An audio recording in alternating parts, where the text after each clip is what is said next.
I find coming to church as part of the equation, so I come. I find prophetic blessings, I engage everything, and now my expectation is to the roof. I stand before the consular and I'm denied the visa, and I cannot understand. So what was I singing on Sunday? You are God alone from before time began. You are on your throne. You are in the visa office now. You are God alone. And right now, and as if that is the end of it, as soon as you get home, you prophesied, you dropped a seed, and you expected 1 million to appear for your rent. I was young and now I am old. I've not seen the righteous forsaken nor his seed beg for bread. And in the presence of your landlord, your account is still empty. And then you say, God, what is the name of what we are doing? I have practiced everything I read in Kenneth Hagin's book. I listened to my pastor diligently. I emptied my account just last week. What are you doing to me, oh God? Then as if that is not enough, your colleague just passes with a beautiful BMW or a Benz and says, how are you? It's so good to see you after 5 years. What have you been up to now? Say, I'm trying to go out of this country. Says, well, I know you've always been a serious Christian right on campus. In fact, me, I just got born again 2 years ago. And thank God for your zeal. I'm sure God will do it. And he haunts you and leaves. And now I'm describing for you someone. Put yourself in the shoes of that someone. And you're kicking stones on your way home because you don't have your transport. And you stand at home and say, Lord, am I really a man of faith? And when you come to church and they say, all those who have faith, stand up, your mind will tell you, you would dare not stand up. Where is the car? Where is the visa? And yet heaven is clapping for you and saying you are a champion. There is a report you are building. Are we together now? That the person who has a car and a house has an obvious reason to roll on the ground during worship. But that you who may not have anything, you are learning to trust God in the midst of pain. And the name you called him, even in the midst of your disappointed expectation, you did not change that name. You still called him faithful and true.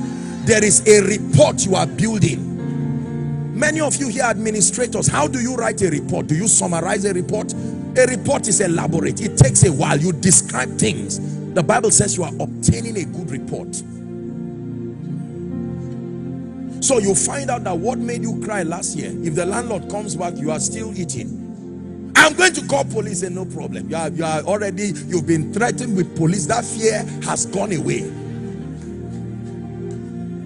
You tell the man, please sit down, we're all humans. If you want, take me to the police, I'm still going.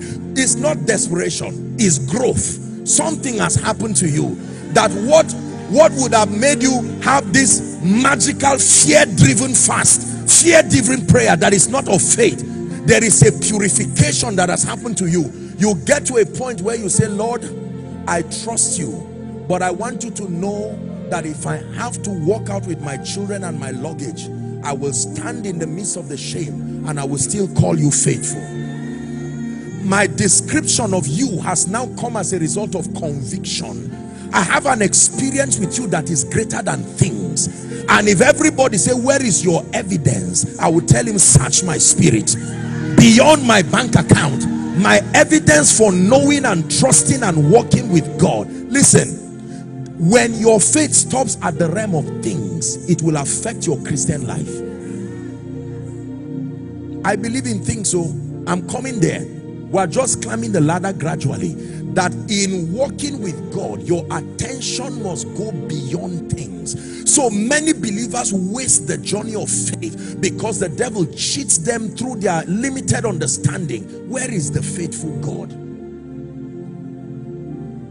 By now you should have had a child. You were prayed for. Everything happened. You were prophesied upon. And now it's 2 years. It's 5 years. And you are so embarrassed you don't know how to explain to people, so you stop going to church. Because that is a remedy. And it's not your fault because the members come. It's out of concern. Is it that this your own God cannot answer? Or is it that you are not trusting? And sometimes we men of God, with all due respect, We help again to deviate the people from the path that is correct that they are following, because we say something must be wrong with your faith. But I'm showing you now that faith is number one, the substance of things, the evidence of things. But number two, it is a journey that leaves you obtaining a good report. And that not all men in the Bible obtain things, but all men had good reports. It says, for by it